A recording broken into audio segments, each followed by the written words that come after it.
There you go. Welcome back, everybody, to I lost track of what episode this was. 76. Episode 76 of the Talking ATL Hawks podcast. I'm a little out of sorts right now. I think we all are Yeah. because we Yeah. are we are recording this immediately after Game 2 of the first round of the Eastern Conference playoffs between the Atlanta Hawks and the New York Knicks. Now, plenty to unpack here. We're just going to be covering the first two games today, Game 1 and Game 2, which we can spend a whole episode just talking about those two games alone. Yeah. So don't worry, we're going to have plenty of content for y'all. And then before we begin, I have a little, not a start pitch. We always call it a start pitch cut, but something centered around the Atlanta Hawks offseason. Just a little interesting idea that's been floating around. I'm just going to bring it up to the group, kind of discuss what we think about the idea and whatnot. But before we begin, I mean, I feel like this is a really stupid question to ask because I think we're all feeling the same emotions right now. But, fellas, how are we feeling today after what we just witnessed not even an hour ago? Yeah, my heart rate is like, you know, Dude, bad right now. if you need, Someone would assume that I would have drank like chugged like 5 energy drinks all at once. look, That's how John, I feel with my heart. I understand. I understand with constant But like, heart rate. hey, we stole one in the garden. Like that's all that matters. That's all we really need to do. Much like not get swept in is like stealing in the garden. I'm just happy that we're not gonna get full on swept Hey, this look, year. John, I know that constant heart rate can make you like a little sweaty. So if you need to take off your clothes, for this Yeah, no, episode, I completely I got understand. you. I I, got you. I understand. I might. We'll see. We'll see. Yeah, I just I can explain how I feel in a simple sentence. I'm sure we've all been there, so you guys can probably relate.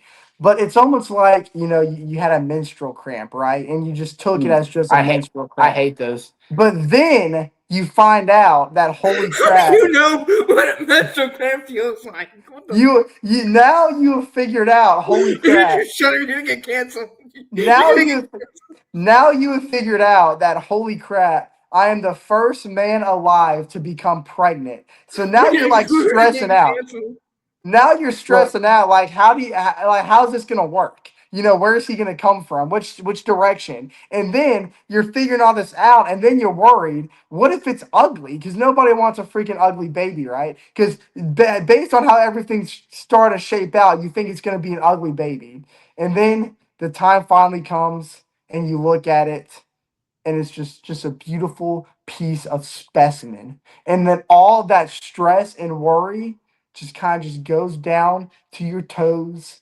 And then and then you're just riding a high. You're just riding a high all the way until Thursday when the Atlanta Hawks return home. Because, ladies and gentlemen, just as Bob Rathbun preached in front of MSG, the second best stadium in the world, hours before the game, he just said that the Hawks need to make this garden the Garden of Even. And ladies and gentlemen, we've got a tied series, baby. That's how I'm feeling. I'm sure you guys can probably relate to everything I just said. yeah, I feel bad. I feel bad for all the people who are streaming, all the Hawks fans scrolling through YouTube tonight, and they're gonna see a video about Atlanta Hawks basketball, and they're like, "Oh yeah, let's see what these guys have to say." And then 2 minutes in, we're talking about menstrual cramps. You know, it's what it's all about, baby. That's what playoff basketball is all about, baby. I We're feel getting like that. I canceled. feel We're like our getting canceled for podcast is a little sure. misleading. We're getting canceled. We're done. Hey, you know what? This is the result of when postseason basketball comes back to Atlanta because it's been a couple years. It's been since 2021. I mean, we've had a couple of play-in runs since then, but I mean, the play-in's not the same thing as the playoffs. You're not in the postseason until you actually reach the playoff standings, and once you reach that, it's a whole nother level. I was telling Andrew the other day watching game one, we were like 5 minutes into game one. I was like, dude, I forgot how stressful postseason basketball is. And like, I feel like I just added 5 years into my life or onto my age, and we're only 2 games in. We're just getting started. We're just dipping our toes in the water, and there's so much to unpack here. Andrew's giving me a technical foul for some reason. Not a technical foul. That's a And how, timeout. I was yeah, trying to. I was trying to, do the little Shaquille O'Neal timeout meme. Not a big deal. I just want to correct you. It's actually not the first time since 2021. We had that one Oh, the year Celtics. where we made it out in the You're right. play-in with DeJounte Murray, and we lost in 6 games to the Boston You're Celtics. right. But yes, I it is felt the bad. first time since 2021 we've been in the playoffs without having to go through the play-in tournament. So Yes. there's that for you. I feel bad. I feel bad for leaving that one out. That was an iconic playoff. I guess I'm gonna call it a playoff run because nobody thought that the Hawks would bring it to 6 games against the Celtics. And then of course you had one of Trae Young's coldest moments in the other Garden, TD Garden, in Game 5. But that's a different story for a different day. So that being said, ladies and gentlemen, let's hop into the question of the episode.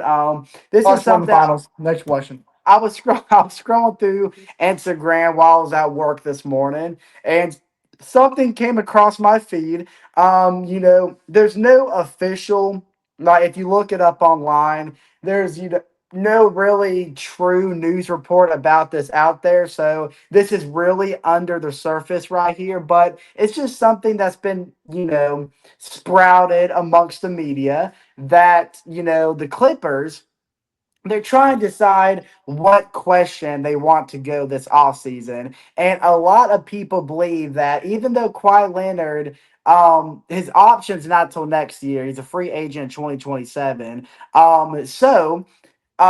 Kawhi Leonard were to lead the Clippers, it would be on the franchise terms via a trade. Now, obviously, people are thinking, well, they just made the play in. They had a really good second half of the season. Why would they trade Kawhi Leonard? Well, if you look at that team outside Kawhi Leonard, there's no future. There's no foundation. It's just a bunch of random pieces. It's really Kawhi Leonard and a bunch of role players, to be honest with you. They don't really have Darius anyone. Garland, role player. Well, Darius Garland, most of them. I'm not calling everybody a role player, but most of them definitely are. But there's no young guys. There's no young core that could build this team into a future contender while contending now. With that being said, the most logical answer if the Clippers don't want a long rebuild is trade Kawhi Leonard now for either some young talent or some draft picks. Well, if you're looking for a team that has a lot to offer in terms of your future, the Atlanta Hawks would be a key place to go because we have that potential lottery pick. There's still a lot to be determined in terms of what pick we're going to have exactly, but it's almost top 10 is practically guaranteed in my books. Right now the lowest. Right now, like the lowest we can drop is 11th. Yep, yep, It's the lowest we can drop. exactly, Like exactly. right now, And right now we're at 7, I believe. right. We're at 7. Like that's where we're projected to go. But I mean, obviously, it's a lottery. It could go up or down. You never know. And If don't you remember a couple episodes ago when we were doing our NBA mock draft, one thing that we discussed constantly and that we all discovered very quick, well, we already knew heading to the mock draft, is that if you have a top 10 pick, I'm going to go ahead and stretch it further and say a top 15 pick. You are almost guaranteed to draft a stud. So everybody is reaching at the seams to be in that top 10, top 15 selection. So because of how loaded this draft is. Needless to say, what I'm getting at is people are saying that the Atlanta Hawks have the fourth best odds right now to land Kawhi Leonard. And I was reading the post, and they are saying that what gives us such a high odds to land the claw is that the Clippers are going to be wanting this year's draft pick. Now, I'm going to turn it to y'all, and there's a lot to consider here. Number one, I mean, you might think that, giving up this year's draft pick is a lot, and it certainly is, but is it worth mixing in Kawhi Leonard with the young talent that we can already build off of for a chance to make a really strong championship run next year? Or is that asking too much and we need to keep our pick this year? So while we build our young core that we have now, we can go in and draft a stud like McKill Brown Jr., I think, is probably one of our most likely draft picks that we could get who's a lethal shooter. Let him build himself so that Not way. according not according to Tankathon. Well, that's just my opinion. That Okay. in my Um, books, that's who I would say is our most likely No, draft pick right now. At least number one in my books. So I'm gonna turn it to y'all, and I want y'all to decide which side of the coin are y'all on, and what's y'all's biggest reason. I have my take, but I'm gonna let y'all go first. Whoever wants to start. Andrew, you want to start? yeah, Chase, you're forgetting one big piece right here. There's a Hey, whoa, whoa, avenue. hey, this ain't my words. Remember, this is the media talking. I have my own opinion here, but I'm just giving you what the media was offering. Thank you, but that has nothing to do with what I was saying. I was just saying that you're missing one big piece here because there is a world where the Atlanta Hawks can actually have the best of both worlds, retaining our draft pick and getting Kawhi Leonard. And the reason why is because the biggest piece that you're missing is the Atlanta Hawks don't have just one first round pick. We had the 23rd overall pick via the Cleveland Yeah. Cavaliers. That's Now, hold on, that's hold not on, what the hold Clippers on. are going for, though. Hold on. I know what you're gonna say. You've got to calm down a little bit. 23rd overall pick. Obviously, that alone is not going to outweigh Kawhi Leonard because of his values at an all-time high right now. The numbers he posted in the regular season were better than his 2019 finals season. So he's quite honestly, which is crazy to say, at the top of his career right now, which is unbelievable given everything he's gone through since winning the finals with the Raptors. So that's not going to be enough. Just shoving in that 23rd overall pick. But given this year's draft class, there's a lot of value at the 23rd pick. Obviously, everyone wants a top 15 pick, but there are going to be guys that fall. There are going to be potential steals that can turn into franchise players. And the Atlanta Hawks have certain pieces that we can use to give the Clippers if they want a direction to build towards. Like you've got a guys like Corey Kispert. You can even dish him a guy like Gabe Vincent. As That's much what as Ricochet. much as it would hurt me, Zachary Richese or guys like Muhammad Gay, you've got multiple guys you can package up and give so they can have a draft pick to build towards the future. Because now here's the thing, that's going to be a tough offer because there's going to be a lot of teams fighting for Kawhi Leonard. So it's going to be one of those things that you throw at them and they either say yes or they say no. But giving them the lottery pick is off the table, off the table. I don't care who is in the equation. You can throw. Well, I'm not going to reach that far, but there are some guys I'd be willing to dish that lottery pick to, but Kawhi Leonard's not because obviously what he did this year is spectacular, but it's because of his age. It's Yeah. not worth just pushing one potential championship run and jeopardize a guy that can legitimately lead this team to several finals runs down the years. Now, I will say in terms of the Clippers, absolutely, Kawhi Leonard's got to be dished out this offseason. They've got to go full rebuild, which is why I think they might bite at an offer with a first round pick and a couple of young guys. The Clippers threw away any finals opportunity they had when they traded what then seemed like a smart trade, but now looking back was probably the most crippling franchise trade they could ever make and dishing out Shea Gilgeous-Alexander for Paul George. Yeah, so the Clippers have to press the reset button. They've got to go full rebuild mode. So it's a give or take. It's either they take it or they don't, but dishing out that already pick out of the equation. Yeah. Yeah, I'm sort of in agreement with the Andrew, but I would rather I would rather.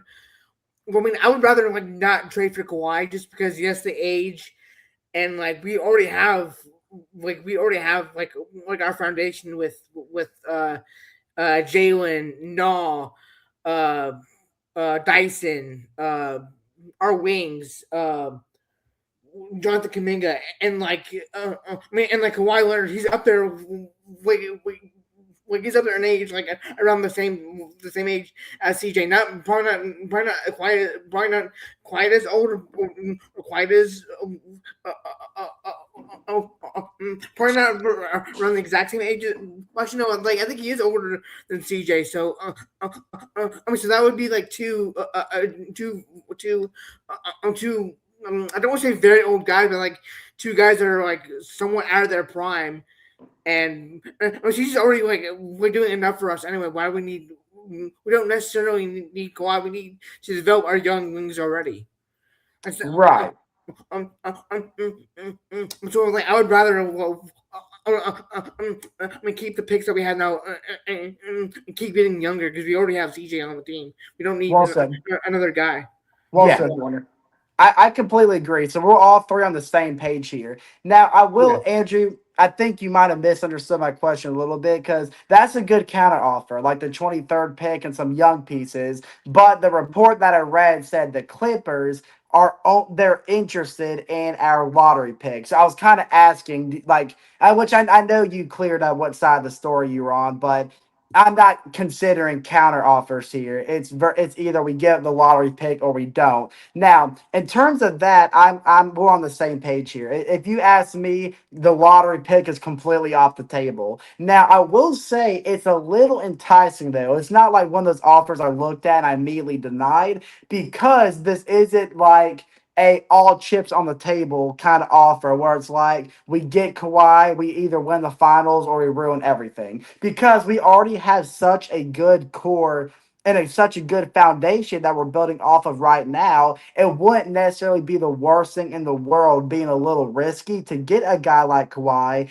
and try to reach for the finals next year. And if it doesn't work out, our future's not screwed. But Andrew and John, I think you said it well. It's way more beneficial for the future of our franchise to keep our lottery pick because number one, we can still make finals runs now. I mean, yeah, we're still young. What's kind of hurting us right now is the lack of playoff experience. But if we can keep the same foundation, that's going to grow more and more as we go on, and we're going to be more dangerous in the postseason. So we can continue to build off what we have now and still have our eyes on a trophy, and at the same time use our lottery pick to get a stud, which if you're in the top 10 and you draft somebody who turns out to be a bust, then you just airballed a wide open shot because there is really nothing. I don't see anyone in the top. Like I've looked at several mock drafts. I've looked at several different scenarios, and I can't see one guy in the top 10 that could turn out to be a bust. Now you never know, but that's just what I'm seeing for face value. So with a draft this deep and this stacked, and there's like a 90% chance you're going to draft somebody who's going to be very sustainable and very impactful for your franchise, then it's just why take the risk when you don't have to? And it's just I'm sorry, LA, that you screwed up with that Shea Gillis Alexander trade. Like you said, Andrew, for the time being, it looked really smart. But now, because you didn't reach the NBA playoffs, not only are you about to go full rebuild, but the Clippers are going to get a really good pick in this year's draft too because the Clippers failed to meet the postseason. So, So are the that's just Warriors. Not Warriors. So yeah. are the freaking Thunder. Like That's what I just said. Yeah, the Thunder is getting a really high draft pick. you said the Clippers on accident, but I I, figured that's what you meant. I figured I that's what you meant. I Yeah. bet the Thunder, yeah. But that's just the way the cookie crumbled. Can't go back in the past. So you just gotta play the cards that you were dealt. So I think we're all in agreement, but it's just a question I kind of want to throw out there because if you ask me, it was a little enticing. But Sure. for Yeah. face value and for future purposes, it's just not worth it. Like you said, the way Kawhi Leonard played this year, yes, everyone's gonna, lick their chomps at it a little bit. It's hard not to, because Kawhi Leonard, yeah, I mean, it's really unbelievable to imagine that after all the injuries he's undergone since winning the finals, after the aging that's happened, the uncertainty around his future, that he had what some people are looking at to be one of, if not the best regular seasons in his entire career. which is absolutely And unbelievable. something else you got to consider, though, is that the reason his numbers were that great is because, once again, he was the number one option on a Clippers team that really didn't have a lot of great scorers around him. And if he Yeah, went to Atlanta, a team that has plenty of great scorers around him, you know, one or two things are going to happen. Number two, his numbers are going to drop drastically, and he's not going to be the same Kawhi Leonard that we saw this year. Or he's going to try to be the number one option where he's not meant to be, and we're going to have like a Trey Young, Dejounte Murray situation, which we do that's not want to have that all over again. that's my that's another reason why I don't like the trade because we really have our number one option in really. We have two number one options Yeah. not in JJ. We don't need a third number one option. And that's exactly what it would be would be like a three-way tie of like who wants the ball last, like either Kawhi or JJ. And think And about it. Look at Knopf throughout his whole career. He's never been on a team where he wasn't the number one option. And especially coming off the season that he just what did you had. say? You mean where he was the number one option? I said he's never been on a team where he wasn't the number one option. Was it? We said wasn't. He's never been on a team where he was not the number one option. The He, Timberwolves? Yeah, every team he's been on, but now, huh? You, you said he's never been on a team where he wasn't the number one option, meaning We're that talking he about was no the number one or option. Kawhi, because you said no. no, Kawhi. I said Kawhi. You said nah. You said No, no. You okay. I said meant no. You Kawhi. I said meant no. Kawhi. Okay, okay, Okay. there we go. I was just making Okay, sure I we were on the was same saying, page. I mean, like the Timberwolves. Well, okay. Like I said, I might be a little out of sorts because my Yeah, mind's no, all over the place. But no, that's why I I was get it. so I get it. confused. I'm like, are y'all saying I'm wrong? Okay, no, yeah, Kawhi. He's never been on a team where he wasn't the number one option. So I don't know, especially the season he just had. I don't think he'd be willing to give up that role. So Sure. you know, Actually, I that's do think you're wrong in that aspect too, because 2014 Spurs. Remember, he was on that team with Tim Duncan. I, yeah, but he was young. yeah, I'm concerned like Kawhi, like since he reaches Like, prime. I would yeah, also not argue. Kawhi. Yeah, that makes sense because Toronto obviously like he was the number one option when he won Yeah, the championship. I would yeah. So also yeah, argue that he was also the number one option on that Spurs team as well, because that was at the end of Tim Duncan's career, and his numbers were not that great that year. So I would even argue that. they also had Tony Parker, Manu Ginobili. I would say at that point he might have not been the number one option, but he was definitely. I think he was definitely like the young stud. He was the young stud of the team, the Yeah, rising star. But ever since he reaches prime, every single year after that, he's been the number one option. Yeah, Also, this is completely random. This has nothing to do with anything we've just been talking about. But yeah. did y'all realize that James Harden he's been in the league for 17 years and not one year has he ever missed a postseason? well, You said 17 years. it's easy to do that when you're bouncing Yeah, from team to team. You said 17. He's been in the league for 17. or Yeah, he's old. 16. He's 17 or old. 16 years. I Let's mean, see. yeah, he was on the OKC team that had Kevin Durant, Russell Yeah, Westbrook. this is his 17th season in the league. Yep. Yeah, Oh I my mean, God, you're right. he was he was on that OKC team with Kevin No, Durant, you're Russell Westbrook. Then he went over to Houston and He's had great been no. years there.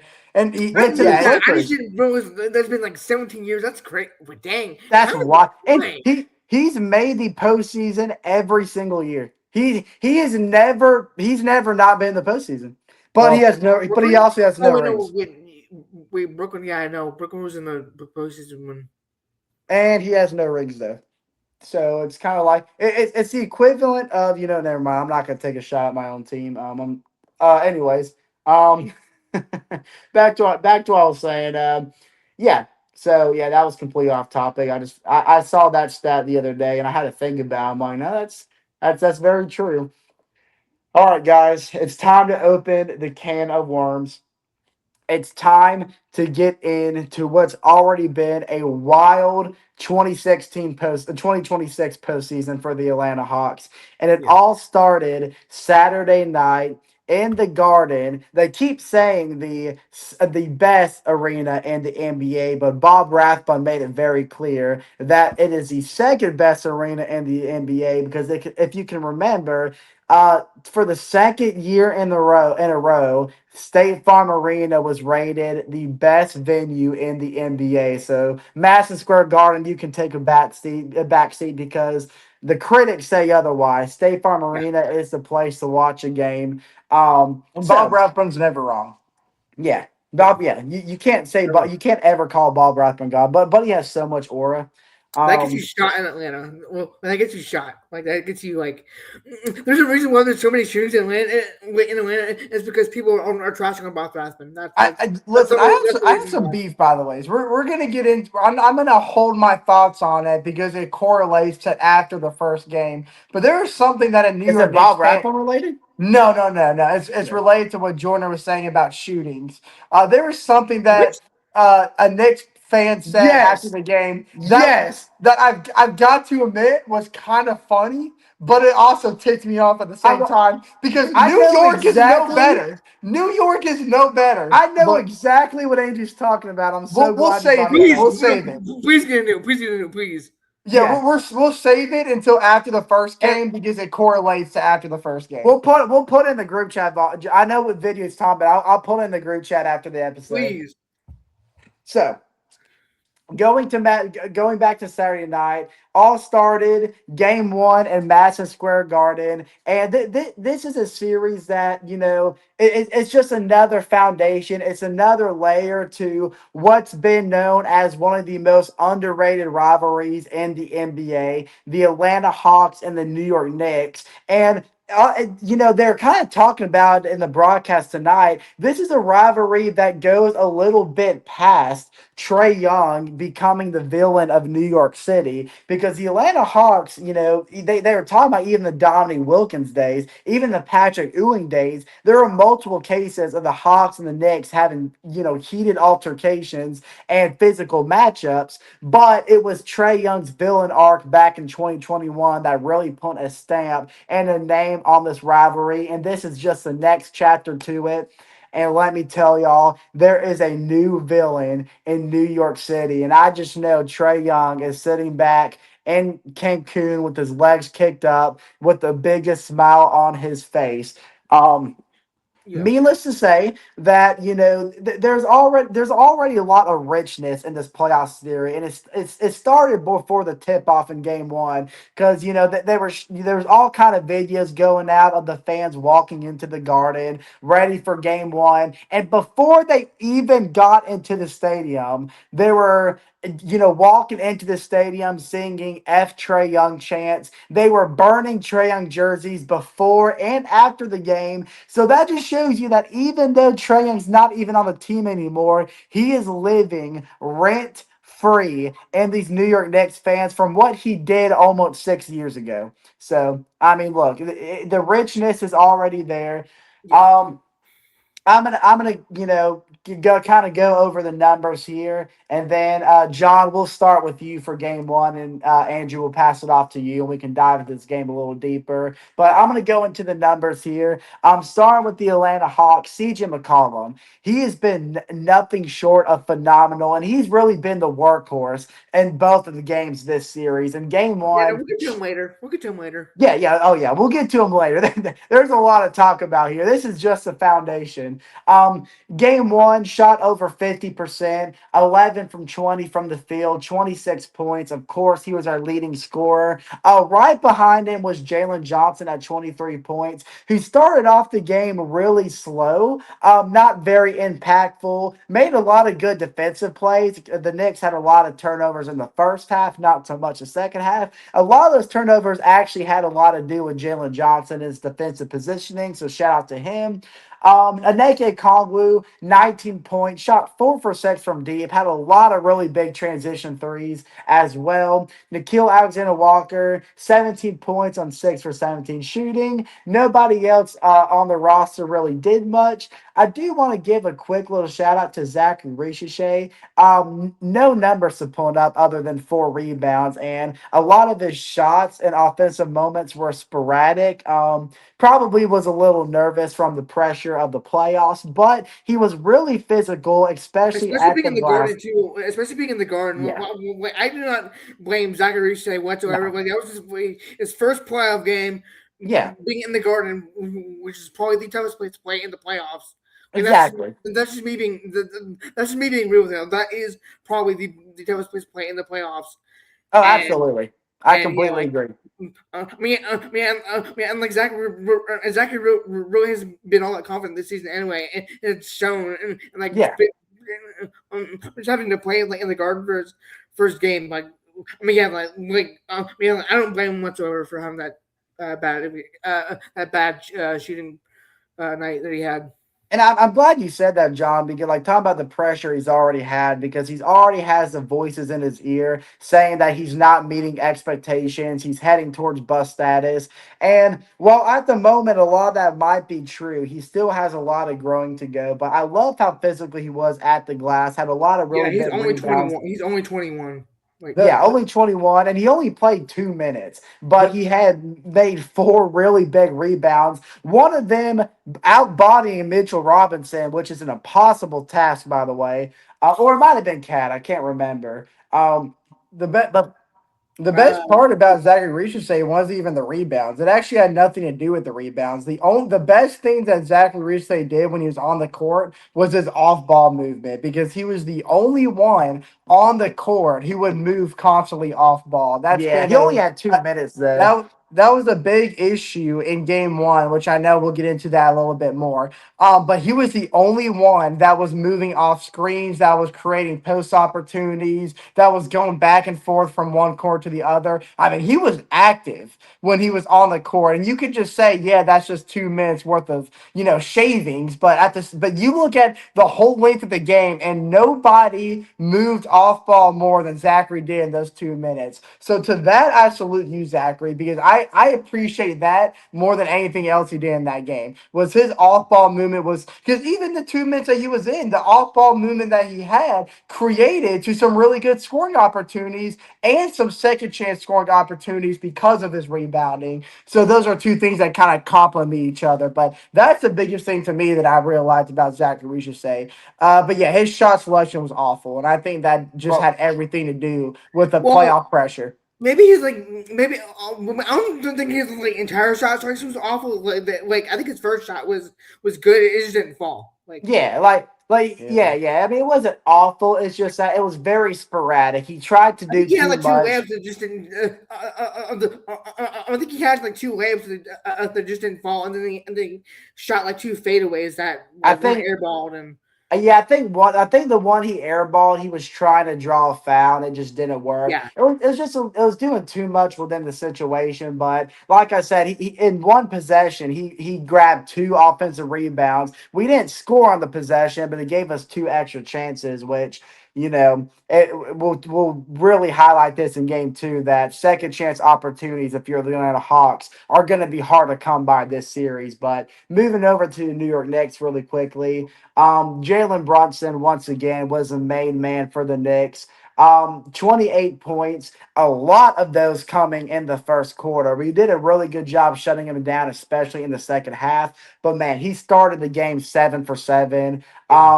Yeah, it was unbelievable. Carl Anthony Towns, the opposite effect. 25 points. He shot 3 for 4 for deep. He did absolutely nothing in that first half, but really came alive in the second half. Um, OG Anunoby had 18 points. Josh Hart is somebody I want to harp on when we dive into this game because he really is a secret weapon coming off the New York bench. He had 11 points on 50% shooting. And then going over some simple statistics here. Hawks shooting 43%, Knicks shooting 47. They shot 48% from deep while we shot 37%. They didn't out rebound us as much as I thought because watching the game, it seemed like they out rebound us like crazy. They only out rebound us by 5. Um, excuse me. Something that Bob Rathbun kind of highlighted in his pregame speech for Game Two is that was going back on Game One, how the Knicks only had 11 turnovers. A lot of that was in the first half, created by Dyson Daniels and Jalen Johnson, but it was only limited to 11. And yeah, that's kind of the baseline and the foundation for game one. John, I'm going to kick it off to you. We can start diving into this game a little deeper. What's something you want to highlight about this game? Um, I mean, just like the defensive like laps that we had, especially in that like last half. Well, like I think I think we were talking about it like in the group chat yesterday. Like just the like we gotta be able to, like we have to be able to shut down like guys like Cat and Josh Hart and Mikal Bridges when the main focus is Brunson, but we got to be able to like shut those guys down too because it's like this Knicks team knows that our biggest problem is our post defense, and they were Yes. just killing us like all like they were just like killing us the entire night and. I mean, I like just that. I mean, just that. That we just had to play way better defense the rest of the series on them. Yeah. And, yeah. Andrew, Yeah. what's something you want to take away from this game? What's like your biggest emphasis you want to start out with?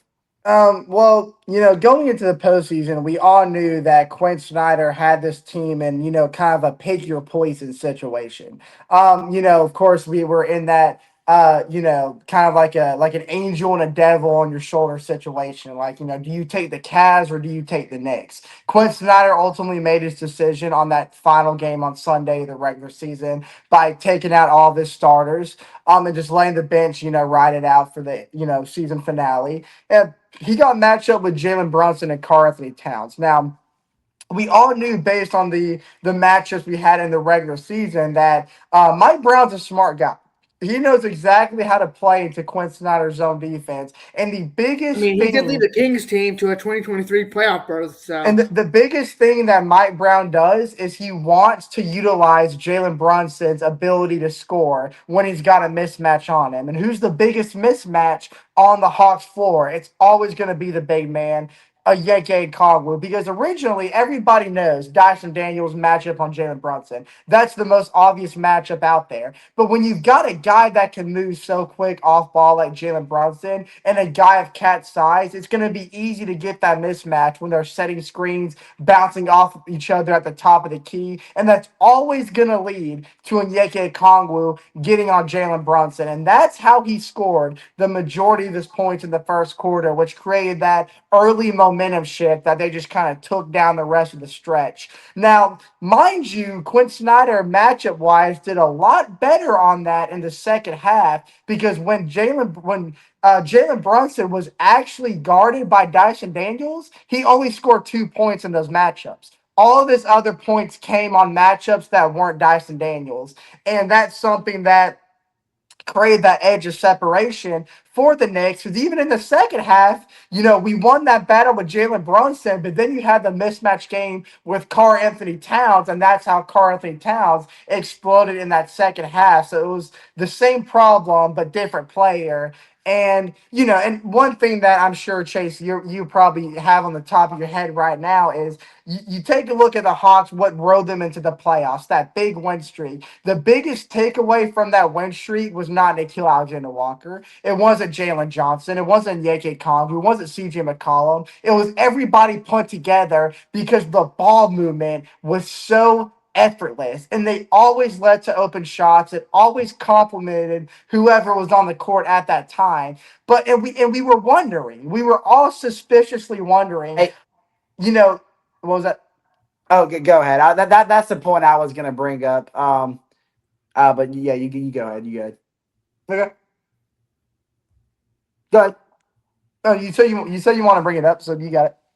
Oh well, yeah. I was just gonna say, like transit, like like how you were talking about the defensive side. I was gonna kind of bring it to the offensive side of the ball. And like you said, Andrew, like, that. It's been a problem in both game one and game two. And but we're focusing on game one right now. And I give a lot of credit to the New York Knicks and Mike Brown and what he's done defensively. Because I mean, look, I said all season, I always reference this Atlanta Hawks offense to the Greg Popovich Spurs, and I'm not saying that with a faint of heart. I'm saying that with true confidence because that's what their identity was. It was always finding open space, not just at the top, not just inside, but all around the perimeter, all inside the post, where all five on the court would touch the ball, always shifting the defense, always getting the mismatches, and that allowed you to attack on any aspect that you wanted to. Now, the Knicks did a really good job preventing the Atlanta Hawks to do this, but I do feel like the Atlanta Hawks could have implemented a system. Now, what happened here, especially in game one, was it's always been either Nikhil Alexander Walker or Jalen Johnson taking the ball at the top.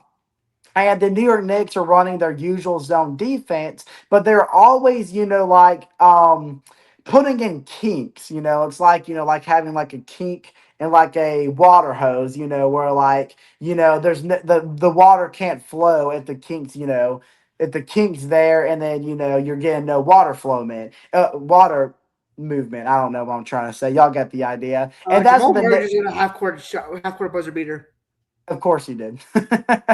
Of course he did. Um, Sorry guys. I'm watching uh, the Denver Minnesota game right now yeah, while we're recording.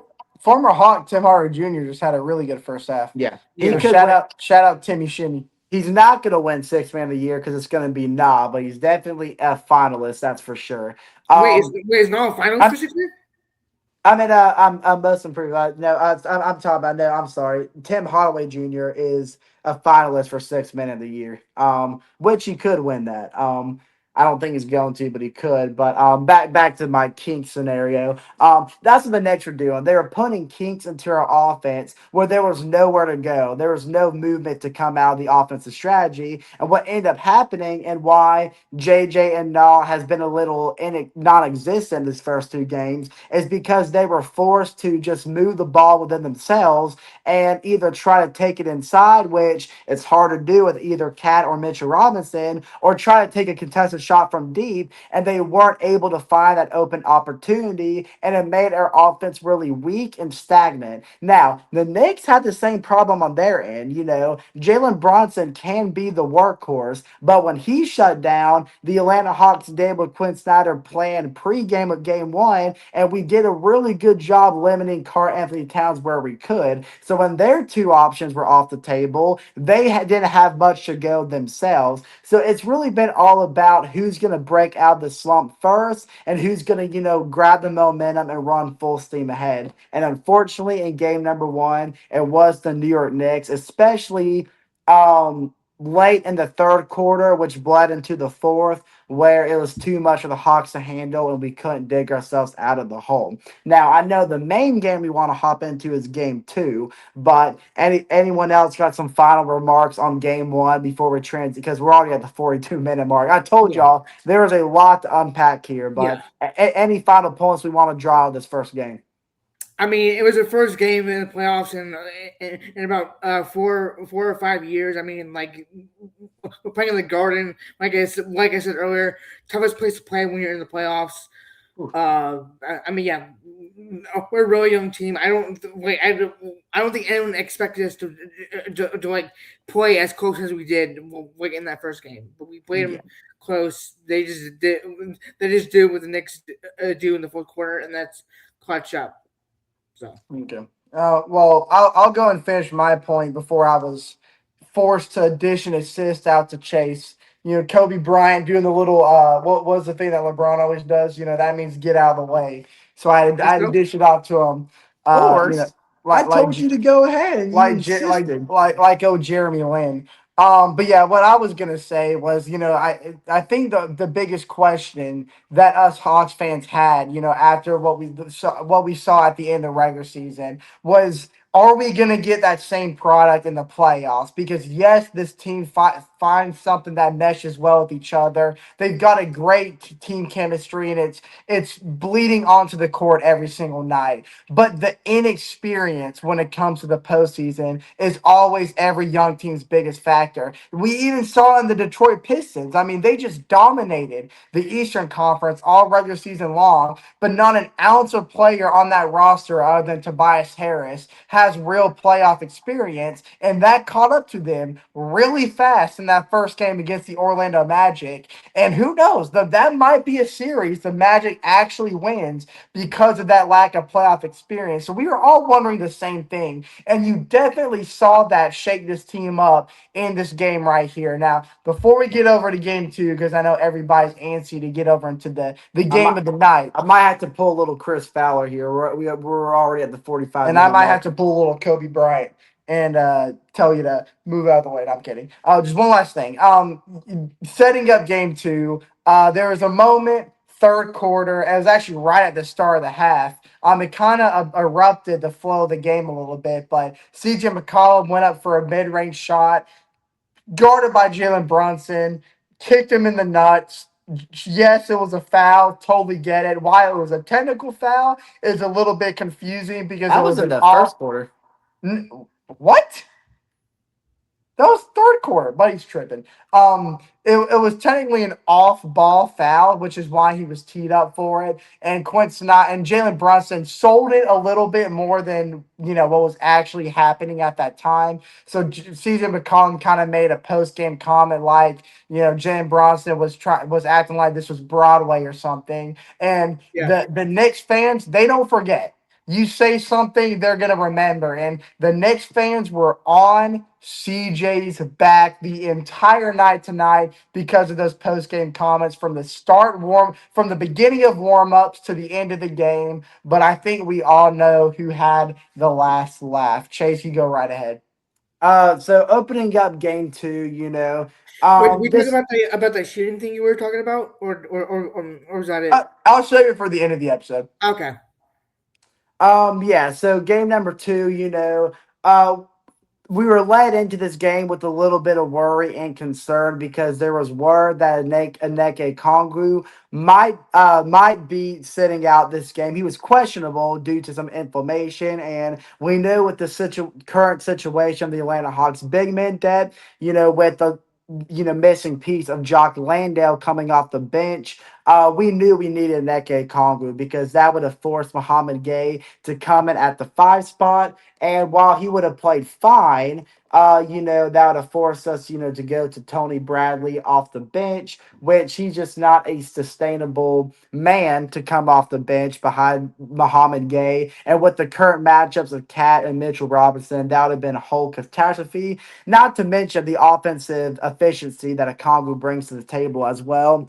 Needless to say, there was a sigh of relief when a Kongu was announced that he was fine, he was ready to go, and you kind of figured that was the case because for some inflammation, you knew something like that wasn't going to stop a Kongu from playing. But it was a key game two because we did not want to come back home down 2-0 in the series, especially against a team like the New York Knicks. You But can ask Chase before the game even started. I was telling Chase that in my eyes, tonight was a must-win game for the Oh Atlanta yeah, for Hawks. sure. Yeah, Even though, maybe sure.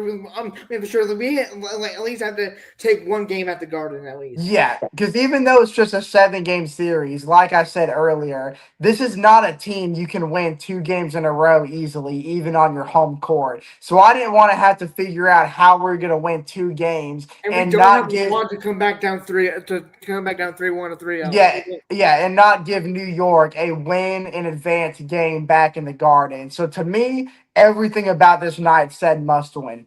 And look, and you could feel the physicality and the intensity and the atmosphere tonight. The broadcasters were talking about it all night long. Talk about like this is playoff basketball. This is what this rivalry has been built on. Physicality, high emotions, and a little bit of disrespect. And we Yeah, definitely we got had it. We definitely got a taste of that all throughout the game. It all kind of started in the first quarter when there was a moment that Dyson Daniels and Mitchell Robinson, kind of trampled on top of each other. Dyson Daniels fell to the ground. Mitchell Robinson, standing over him, continued and proceeded to walk over him, which when Dyson Daniels stood up, he got a little piece of Mitchell Robinson's booty cheeks because he was standing on top of him. Obviously, Dyson Daniels was not a fan of that. So he got up and he had something to say about it. And then Mitchell Robinson, of course, had a result to physicality, shoved him away. That started altercation, which, funny enough, Dyson Daniels, I don't know if he knew it was the referee, but the referee kind of stood in the way, and Dyson Daniels shoved the referee off, and that really ticked the referee off. They went to the monitor about it, and thankfully, they ruled it a single technical on Mitchell Robinson. I'm surprised the referee at the monitor didn't try to do something about Dyson Daniels pushing him, but he let it slide. But that was just a starting point of this game.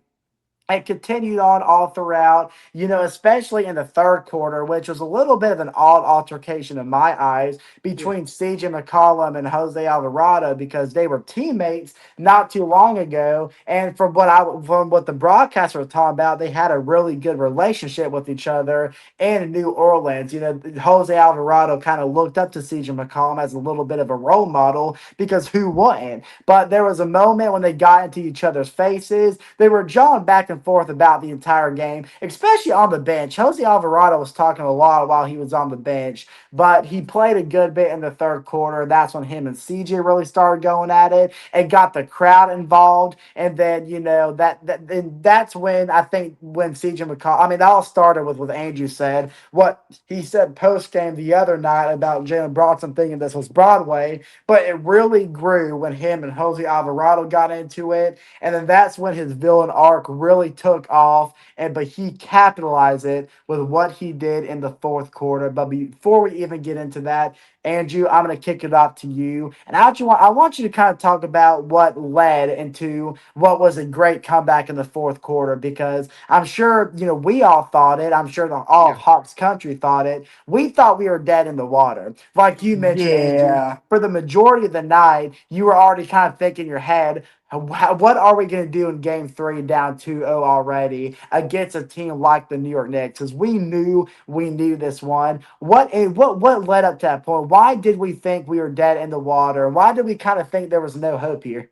Well, first of all, let's go back to Jalen Brunson. Obviously you can look at the first half stats and kind of make the statement of your own. Now we did a lot better defensively on Yeah. Jalen Brunson, and that kind of goes exactly what I was talking about in the first game was the way we switched. Now, granted, there were moments still where they were able to get the mismatch they wanted, but that's kind of delaying the inevitable. There, it's going to happen. You're not always going to get that advantage. But for the Yeah. most part, we did a lot better on making sure Dyson Daniels fought through screens and had help from Nikhil Alexander Walker if he wasn't able to get through the screen. So that way we could temporarily have coverage until Dyson rebounds again, because we definitely want either Dyson or Nikhil Alexander Walker on Brunson at all times, even if that means we have a mismatch for Karl Anthony Towns, because that's something that can be contained with guys like Muhammad Gay and Keegan Bradley or whatever big, or a Congo, whatever big's on the court at the time.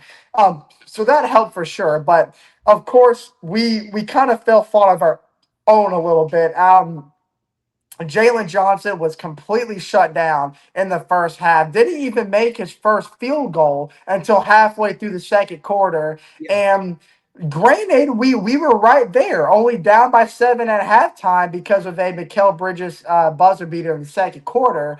But it's things like OG Abanobi, he was not really a factor in the first game, but it became a real momentum shift for the Knicks in the third quarter because of his defensive presence and his ability to knock down contested shots at the rim. Had a few and one opportunities there.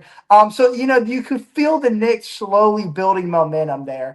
As the game edged on, and the third quarter was very frustrating because I mean me and Chase were talking about it, watching the game here, and the Hawks offense in the third quarter was the best it looked all series. And that's because we finally found a way to get backdoor cuts and get to the rim quick. Like, gosh, I'm going to save it for you, John, but Jonathan Kaminga, Yes. what a player tonight. I mean, this might have been the That best block he version had of. in the fourth quarter, that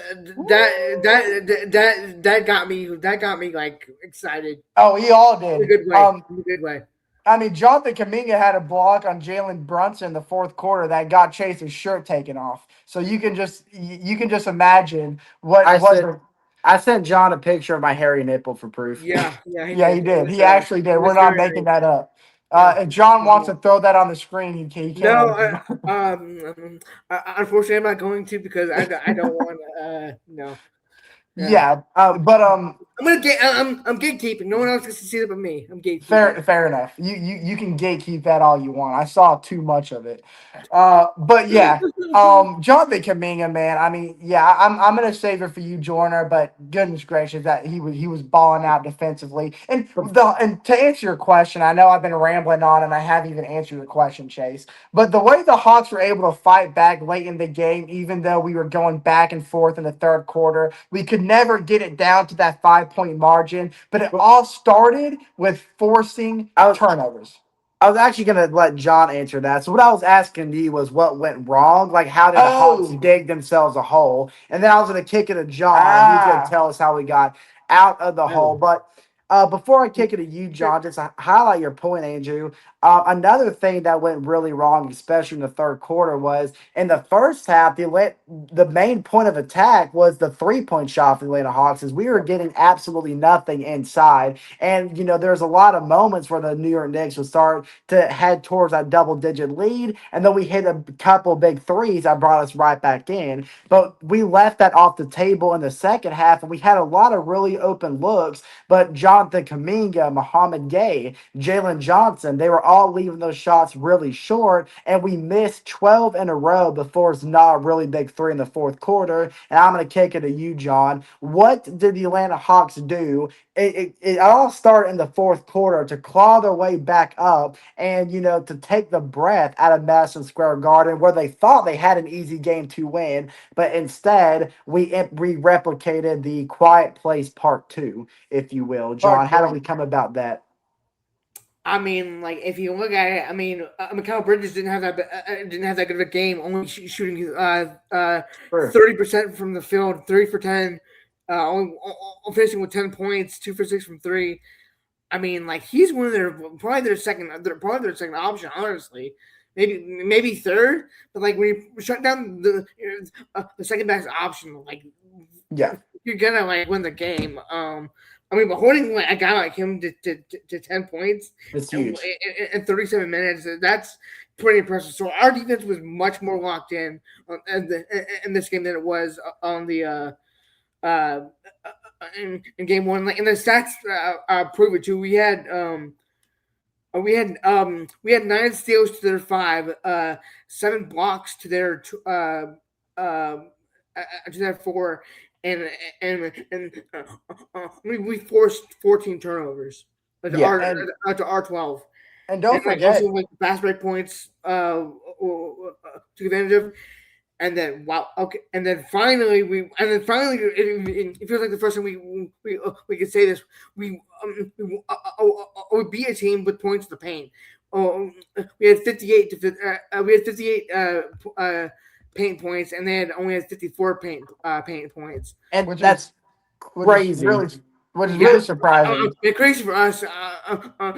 Crazy for us because like that's man, like crazy for us because that's literally our kryptonite on defense. Like we can't like stop teams from dominating And us in the paint. Well, there you was you one saw point. it. Go ahead, Andrew. No, you got it. I would say there was one point in the game where they were outscoring us in the paint. Like I think it showed the stat in this like in the middle of the third quarter, and they were outscoring us in the paint like 40-20 or Yeah, something like that. And Uh, I think it was when we got so cold from deep where we missed 12 in a row, especially in the start of the fourth quarter when we still really started rotating off of screens and running baseline. That gave us a lot of inside scoring opportunities, and that's really how we clawed our way back up. I think Quinn Snyder, if I had a guess, had a lot of say in that end of third quarter huddle. He probably gathered the teams like, listen, the 3-point shot is what sustained us and kept us in the first half. That aspect of the game is gone. We had to find we had to implement different points of attack, and we had to find a way to crawl inside. And it really started moving in the corner, setting screens along the outer arcs to the left and the right side, which created baseline movement in the corner off some screens. That's how Aneke Kongu was able to get his really big dunk in the fourth quarter. Jonathan Kaminga was able to find his way yeah, inside. And that in return, because we were actually finding ways to go inside, created more space on the offensive end for us, where CJ McCollum, Nikhil Alexander Walker, and Jonathan Kaminga were able to find their way inside too. And to me, that made all the difference. And you can even take a look at it, what we did late in the game in terms of defensive box outs, and not allowing them to get those second chance scoring opportunities, because that was a big killer in this game for the first 3 quarters. I mean, it seemed like every time Brunson, Bridges, Hart would miss a shot, there was always Karl Anthony Towns or always Mitchell Robinson. Yeah, Mitchell Robinson in the vicinity to fight through our defenders in the paint and get that ball and tip it in or grab the rebound and dish it back out or whatever the case may be. But there was no effort to box out, no effort to clean up the glass, and that got really repetitive, especially in the third quarter. And that's why it was back and forth for pretty much the entire period, was because yes, we'd score on the offensive side of the end, but we couldn't get any defensive stops because any forced misses that we created were always rebounded and put back up through the second chance scoring opportunities. And we limited that very well in the final 6 minutes. And we had the ability to box out. And Congo had some really good rebounds. Jalen Johnson got physical, fighting for those 50-50 balls. And of course, Dyson Daniels, all season long, we've praised him for his ability to rebound, playing that guard position. And that started to show in the fourth quarter as well. So that was also a big change that we yeah. had from the first 3 quarters that helped us propel ourselves to that big stretch and that comeback win in the fourth quarter. But Chase, go over that run, specifically, and what altercation took place that allowed the Hawks to officially cap off this comeback win, because boy, it was electric. Look, and like you said, Andrew, or you kind of what we talked about just centered around this fourth quarter was finding different ways to attack, to crawl ourselves back into the game. And as you mentioned, Andrew, a really big emphasis was boxing out differently, keeping them from getting so many second chance opportunities. And that was being more aware on the back box out, knowing who was coming and running from behind, and being more physical at the glass and not making it so easy for them like it was in the first 3 quarters. And now, excuse me, my mom texted me and threw me off guard. Now, but come the fourth quarter, coming inside, the Atlanta Hawks, the numbers don't lie. We are the best transition team in the NBA. And it all had to do with how quickly we were moving the ball from the defensive end to the offensive end, especially off the New York Knicks misses. No matter who was, grabbing the rebound off the glass, being more physical and coming down with the ball, we would quickly run to the other end of the court and outpace the New York Knicks. And that happened a lot of the times, creating, 4-on-3s or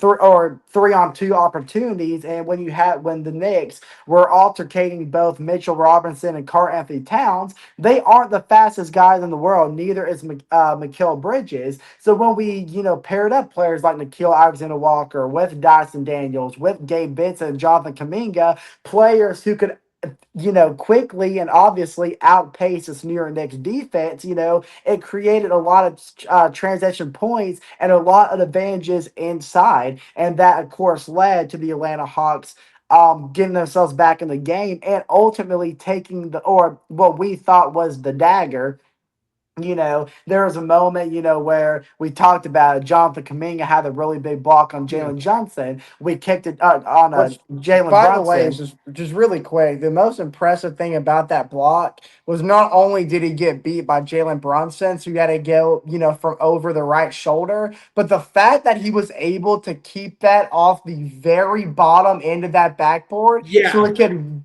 deflect right back to Jalen Johnson, because that ball should have gone out of bounds. Yeah. So No. if, Like. if, Yeah. if that ball would have gone out of bounds, we're looking at a completely different story because Jalen doesn't get his breakaway dunk. But that was crazy. That was That almost might be one of that was the. almost as impressive as the LeBron James block in the I was 20. literally just about to say that. I was That just was about to say that that. was almost as impressive. I just can't say it was better, No, only because that block came in Game 7 of the NBA Finals, the And 20, the first that ever was one of the championship. best that blocks I've ever seen, though. and Yeah, that was oh, LeBron. 100%. But yeah, And that was LeBron running from one end of the my fault, court to Andrew. the I didn't mean to other. steal your words from him. I didn't No, mean to no, steal that's your just words. crazy that you and I thought the same thing. And I look, mean, and like you said, Andrew, it's huge that he was able to keep that ball in play and to give it to Jalen Johnson to have the transition dunk on the other end, which we thought was the dagger. Because, like you said, if that ball went out of bounds, not only does Jalen Johnson doesn't get his transition dunk, but it gives the Knicks a time to reset and get a play running versus Jalen Brunson trying to get an acrobatic shot inside, which Kaminga read so well. So the transition dunk by Jalen Johnson gave the Hawks a 4-point lead. Jalen Brunson on the other end took a really contested shot on the top of the key, which he made because of course he did.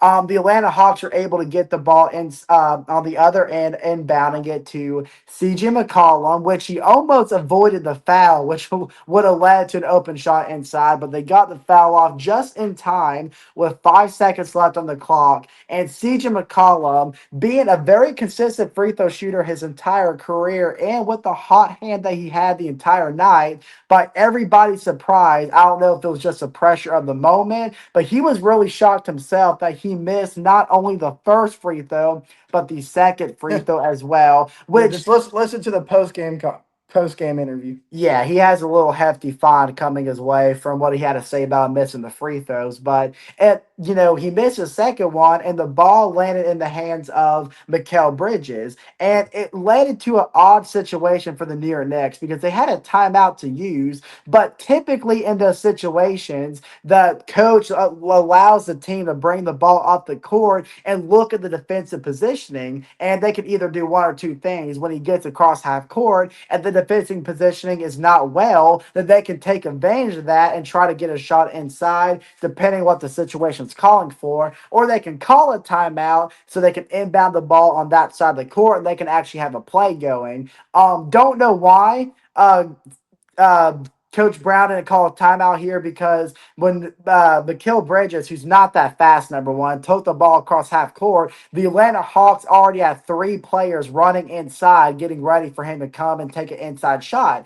And by that point, he only had 2 seconds left. So he tried to take the shot, like try to move to the left side to position himself for a good mid-range look, which he just did not have. He ended up leaving it short, hit the side of the rim, which concluded game two with the Yeah. Atlanta Hawks taking a much-needed 107-106 victory. And I know we got to kind of wrap it up. So one more thing I kind of want to look at is just looking ahead because what we thought was Well, going to be a really, situation. really quick before we move past this game, one thing I gotta say is I know I gave Mike Brown a lot of credit saying he was a smart coach.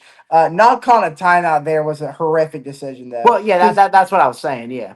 well, yeah, but I'm just because why would you want Mikal Bridges taking the last shot anyways? If I'm in a scenario where I notice the ball is not going to Jalen Brunson, who's literally the reigning clutch player of the year, I'm doing Kirby Smart type stuff. I'm yeah, getting in that rest phase, Well, I spamming the understand. timeout button. I Uh, understand wanting to wait for him to come across half court to see what the yeah, situation is, that's fine. but like I said, but Mikal Bridges is not fast, especially with the ball in hand. So that of course gave the Atlanta Hawks plenty of time to get to the other side of the court and get Mikal Bridges is a great mid-range shooter. We all knew that's where he was going. So when he was running to the left side of the court, right in front of the corner, the left corner. Of course, we were heavily guarding and contesting that side of the shot of the court where he had nowhere else to go, which forced him to take a very contested mid range shot. So if I'm like I said, if I'm Coach Brown, the moment he came across half court, I'm calling a timeout. Yeah, I'm not even looking at the defensive positioning because it exactly. doesn't matter. Because no matter what the Atlanta Hawks are doing on the other side, Mikal Bridges is not fast enough to get on that end of the court for a good shot. Yeah. Exactly. But yeah, then of course after the game was over, CJ McCollum had so much to say. You could just see the relief come off his shoulders because, dude, CJ McCollum, man, I mean, he was the way maker in that fourth quarter. The way Yeah. he was able to take over, and he was the cornerstone of our offense for the entirety of the game, but Was. especially down the stretch. And it's really fun to see that happen because when we made that franchise decision to dish out Trey Young and just get a veteran to help guide these young players, but he's actually made a mark of his own as being one of the top options. And Yeah, we didn't with the expect young CJ to guys, play the way he's been playing. We just want him to be a vet guy to help out the young guys. exactly, but he's become a part of this team in terms of the number one scoring option when we need a bucket, when we need it. Because, dude, I mean, he's one of the sharpest mid range shooters you're going to see, especially off his We foot. we'd be Creating down, separation comes so second nature to him, and but I we'd mean, be he used down. that to his advantage. And man, it was that was such a good game, guys. Such a good finale. What a way to send it home, boys. We'd be down 2-0 in the series if it wasn't for CJ McCollum. And, a lot it has to do with his ball handling skills. We saw, I don't know if we all saw the Atlanta Hawks posted pregame with this little pregame dribble routine that allows him to have so much ball control. And, Jalen Brunson, he has great ball control himself. He knows what it takes to have that ability and what the defense is looking for. And Jalen Brunson had no answer when he was guarding CJ McCollum because his ball handling skills is just as good. It counters Jalen Brunson's defense. So that it's all veteran leadership. He's been in this situation before. He knows what the situation calls for, and he knows what his role is. He knows, and it's obvious, it's evident that the Atlanta Hawks are lacking playoff experience. It's showing in the lack of Jalen Johnson and Nickeil Alexander-Walker's offensive abilities. So it's good to have a guy who's been there before several times, knows what to do, knows how to step up, and we'd be down 2-0 without him. But I, looking, I'll just say this. I think Knicks fans should all know, that what happens when you disrespect Atlanta Hawks players, because that's where Trae Young's vengeance started in the first Yeah. place, was they took it from one game to another, and they tried to do the same thing with CJ McCollum, and it just came back to bite him again, man. but we have to wrap this episode up. So really quickly, I just want to look ahead.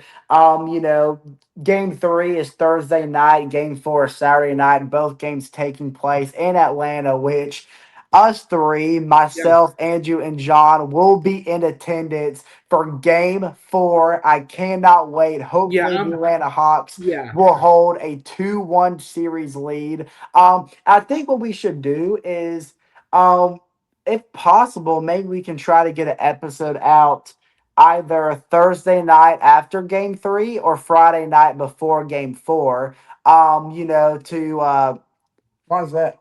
Yeah. What? Huh? oh to do well because like John said, try to do some games in between to get maybe a mock draft. I want to go ahead and see if we can do our mock draft out of the way, and that Oh.